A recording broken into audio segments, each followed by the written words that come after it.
पिछले कुछ दिनों से अमित शाह शांत हैं। इसका मतलब क्या है? मीटिंग में अमित शाह ने सबको चुप रहने के लिए क्यों कहा? मीटिंग में अकेले शाह बोल रहे हैं, बाकी सब नोट कर रहे हैं। स्वामी ने शाह को ललकारा, बड़े से बड़े चाणक्य आ जाएं अब। दिल्ली में बीजेपी की बैठक में अमित शाह बीजेपी के अध्यक्ष न होते हुए भी कमान संभाल रहे हैं। वैसे अध्यक्ष तो जेपी नड्डा हैं, लेकिन फिलहाल कमान अमित शाह के हाथों में है। यूपी में सियासी भूचाल आया है, लेकिन कोई भी बीजेपी नेता बोलने को तैयार नहीं है।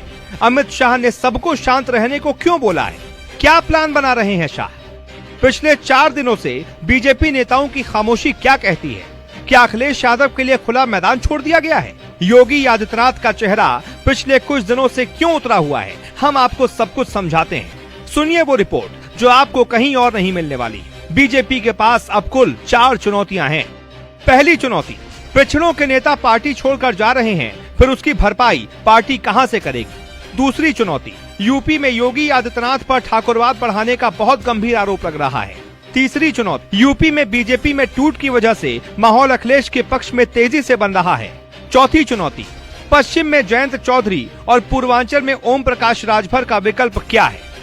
अब हम आपको बारीकी से एक एक चुनौती पर समझाते हैं।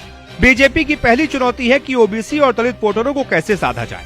साल 2019 में लोकसभा चुनाव में भी यही माहौल बना था। अखिलेश और मायावती के एक साथ आने के बाद पीएम मोदी ने एक रैली में कुछ ऐसा बोला था कि समीकरण बिगड़ गए। योगी ने खुलकर कहा, मैं पिछड़ा हूँ और इस पिछड़े को देश पसंद करता है। आपके लिए पिछड़ी जाति में पैदा होना वो राजनीति का खेल होगा।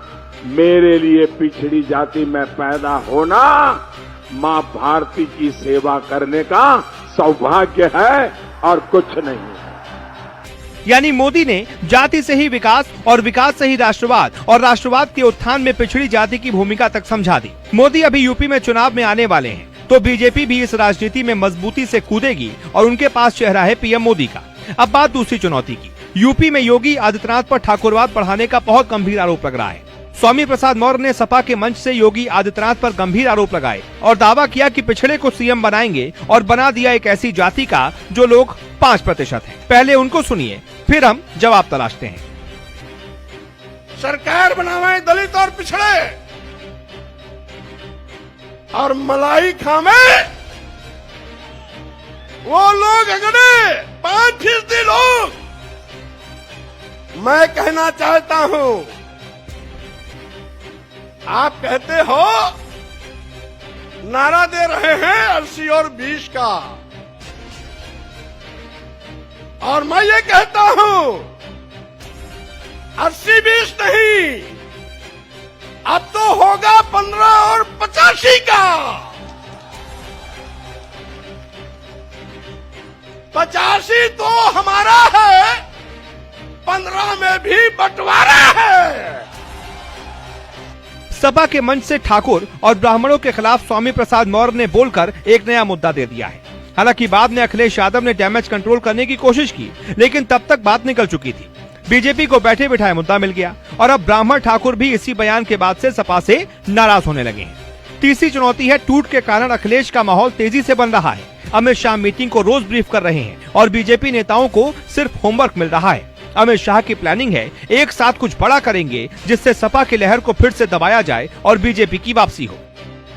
बीजेपी की प्लानिंग है सपा के कुछ ऐसे नाम तोड़ने की जिनकी उम्मीद सपा को नहीं होगी। अखिलेश के परिवार में सेंधमारी की प्लानिंग बीजेपी कर चुकी है, जल्द नतीजा निकलेगा।